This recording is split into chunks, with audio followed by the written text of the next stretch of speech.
আসসালামু আলাইকুম ওরহমতুল্লাহ। সুপ্রিয় ব্যাটল অফ ফেইথ ইমানের যুদ্ধের দর্শক মণ্ডলী, আশা করি আল্লাহ রাব্বুল আলামিনের দয়ায় আপনারা সবাই ভালো আছেন। আজকে আমরা আলোচনা করব যেভাবে জিন জাতির জান কবজ করা হয়। জিন শব্দের অর্থ গুপ্ত, অদৃশ্য, লুক্কায়িত, আবৃত প্রভৃতি। এক হাদিস থেকে জানা যায় জিন তিন প্রকার। ১. যারা শূন্যে উড়ে বেড়ায়। ২. কিছু সাপ ও কুকুর। ৩. যারা মানুষের কাছে আসে ও চলে যায়। সহিহ আল জামে আস-সগীর হাদিস 3114। জিন আল্লাহ তাআলার অন্যতম সৃষ্টি। জিন জাতির সৃষ্টি হয়েছে উত্তপ্ত অগ্নিশিখা থেকে। জিনদের বিবেক, বুদ্ধি ও অনুভূতির শক্তি আছে। তাদের আছে ভালোমন্দ পার্থক্য করার ক্ষমতা। তাদের মধ্যে রয়েছে ভালো জিন ও মন্দ জিন। পবিত্র কোরআনে জিনদের বক্তব্য উল্লেখ করে বলা হয়েছে, নিশ্চয়ই আমাদের কিছু সৎকর্মশীল ও কিছু এর ব্যতিক্রম। আমরা ছিলাম বিভিন্ন মত ও পথে বিভক্ত। সূরা জিন আয়াত 11। আসমানি কিতাবে যারা বিশ্বাস করে, যেমন ইহুদি, খ্রিস্টান ও মুসলমান, তারা সবাই জিনের অস্তিত্বে বিশ্বাসী।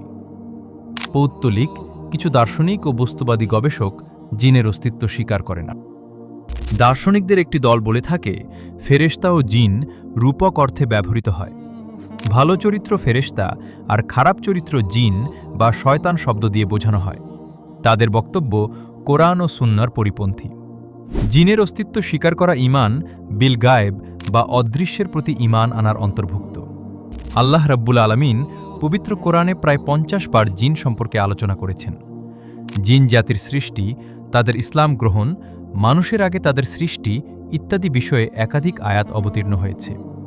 সূরা আর রাহমানে জিন ও মানুষকে একসঙ্গে সম্বোধন করা হয়েছে। সুলাইমান আলাইহিসসালামের আমলে জিনদের কাজকর্ম করার তথ্য কোরআনে উল্লেখ আছে। জিনজাতি সম্পর্কে মহান আল্লাহ সূরা জিন নামে একটি পূর্ণাঙ্গ সূরা নাজিল করেছেন। তাই জিনের অস্তিত্ব অস্বীকার করা কোরআন অস্বীকার করার নামান্তর। প্রশ্ন হল, জিনেরা কি মানুষের মতো মৃত্যুবরণ করে? এর জবাব হল, আহলে সুন্নাত ওয়াল জামাতের আকীদা ও বিশ্বাস মতে জিনেরা মৃত্যুবরণ করে। হাদিস শরীফে এসেছে, হে আল্লাহ, আপনি চিরঞ্জীব, যিনি কখনো মৃত্যুবরণ করেন না, অথচ মানুষ ও জিন মৃত্যুবরণ করে। বুখারী হাদিস 7383। তবে জিনদের মৃত্যুর উপলক্ষ মানুষের মৃত্যুর উপলক্ষের সঙ্গে মিল নাও থাকতে পারে। সাধারণত জিনেরা জ্বলন্ত অগ্নিশিখায় পুড়ে মারা যায়। হত্যা ও লড়াইয়েও অনেকের মৃত্যু ঘটে। তাদেরও অসুখ হয়। অসুখেও অনেকের মৃত্যু হয়। আবার অনেকে সাগরে ডুবে মরে। সাগরের তলদেশে চলে গেলে তারা আর ফিরে আসে না। কেউ কেউ মহাশূন্যে হারিয়ে যায়। জিনেরা যেহেতু বিভিন্ন আকৃতি ধারণ করতে পারে, তাই ধারণকৃত আকৃতিতেও তাদের মৃত্যু হতে পারে। শয়তান ও জিন জাতির অন্তর্ভুক্ত, কিন্তু অন্য জিন তার মতো নয়।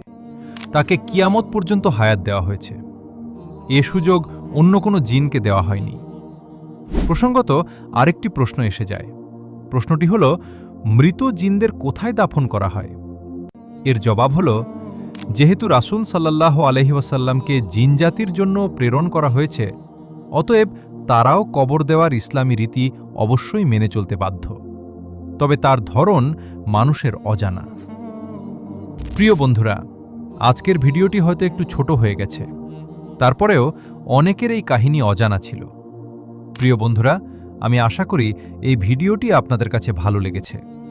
আর যদি ভালো লেগে থাকে, তাহলে আমাদের চ্যানেলটিকে সাবস্ক্রাইব করে দিয়ে আমাদের পাশে থাকবেন। ধন্যবাদ।